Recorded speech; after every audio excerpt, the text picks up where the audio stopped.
Hey, you're watching the Press Row. I'm Jenny here with Barry. Lots of college football talk, and something that has percolated up is the news that Oklahoma is going to be asking roughly 20% of its football season ticket holders to donate more to buy their season tickets. Now, they haven't said that they're raising the ticket prices, but we're talking about the donation to the Sooner Club that then allows them to buy those seats. Again, about 20% of all season ticket holders are going to see an increase, and some of them are going to be pretty dramatic, Barry, up to 100% increase for some people over the next few years. Is this just the cost of big-time football? I'm afraid it is.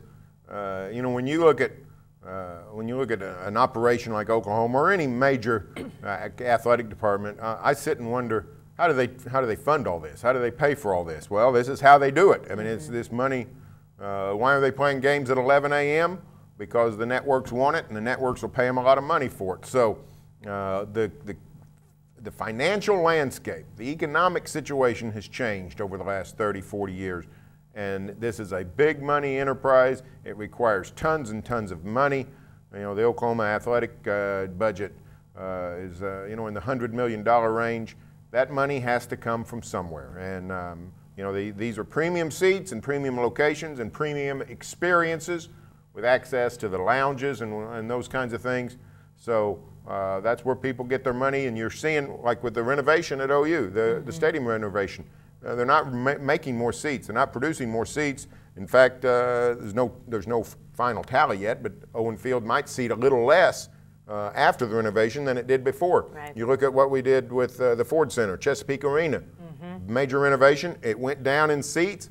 Total went up in premium seats. Right. So that's just the way the sport is going, and it's not surprising. It is tough on the common guy, but the truth of the matter is, if you're a football donor, by definition, you're probably not the common guy.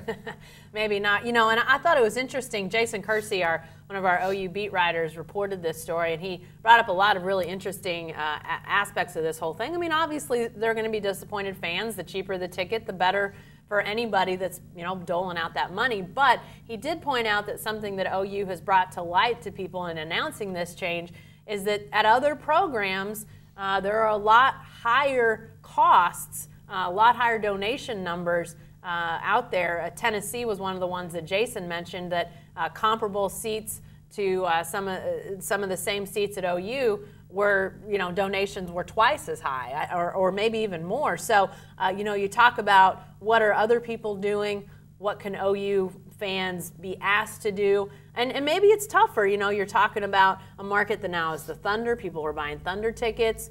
Where are those dollars going? But, you know, OU athletics, Barry, and I think this is a point of pride for Joe C. and the entire department, that they don't take any student fees.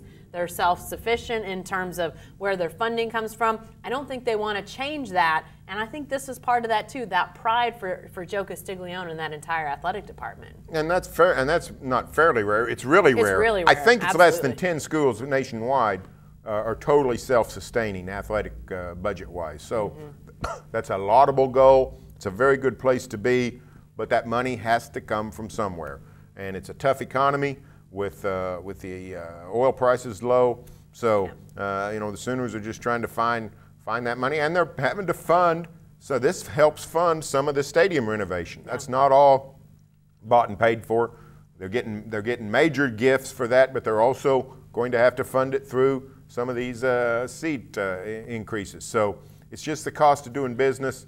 A lot of people might say, you know what, I'm going to step out, but so far through 115 years of Oklahoma football, 120 years, there's always been people ready to step in and say, I'll take some of that action. So that's what the Sooners are counting on. Well, and I have to think, too, the fact that Oklahoma's coming off an 11-1 season, a trip to the college football playoff. I mean, if they'd only won 8 or 9 games this year, Barry, this would be a much tougher sell, I would think, for Joe Castiglione, and they may not have done it. I don't think they would. I don't think they would be doing this if we had seen the Sooners come off a year just like they had with the 8-5. The 8-5 last year really crippled the fundraising efforts for the stadium. You know, it was just a terrible situation with the oil prices and the bad year.